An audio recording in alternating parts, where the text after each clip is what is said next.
தேங்காய் பேசுமா. அர்ச்சனை கூட 50 ரூபானாலும் 30 ரூபா எனக்கு தான் மரியாதை ரொம்ப ஜாஸ்தின்னு நிச்சான். வாழைப்பழம் சிரிச்சிச்சான், ஏ லூசு, நான் இல்லைன்னா உன்னை உள்ளேயே கூப்பிட மாட்டாங்க, நான் தான் 10 ரூபா, எனக்கு தான் மரியாதை ஜாஸ்தின்னு நிச்சான். வெத்தலை பார்க்க சிரிச்சு அர்ச்சனை எல்லாம் பண்ணி முடித்தான்னு இந்த சிவாச்சாரியார் பக்கத்தில் இருக்க தண்ணியில் தேங்காவை நினச்சி ஒரு கல்லில் பொட்டேர்னு அடிச்சிருக்காரு. தேங்காய் 2ஆக உடஞ்சிச்சு. வாழைப்பழம் கழுக்குன்னு சிரிச்சிச்சான்.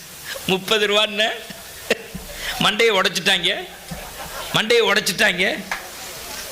எப்போ கோவிலுக்குள்ளே லேடிஸ் போனாலும் கேளுங்க, கிளம்பும் போது பையன்கிட்ட சொல்லுவாங்க, இந்த பாரு, நான் ஆடி கிருத்திகை கோவிலுக்கு போகிறேன், ஆடி கார்த்திகை கோவிலுக்கு போகிறேன், இன்றைக்கி சஷ்டி கோவிலுக்கு போகிறேன், 1 மணி நேரம் ஆகும், அரை மணி நேரம் சாமி கும்பிடுவேன், 1/2 மணி நேரம் ஊர் கதை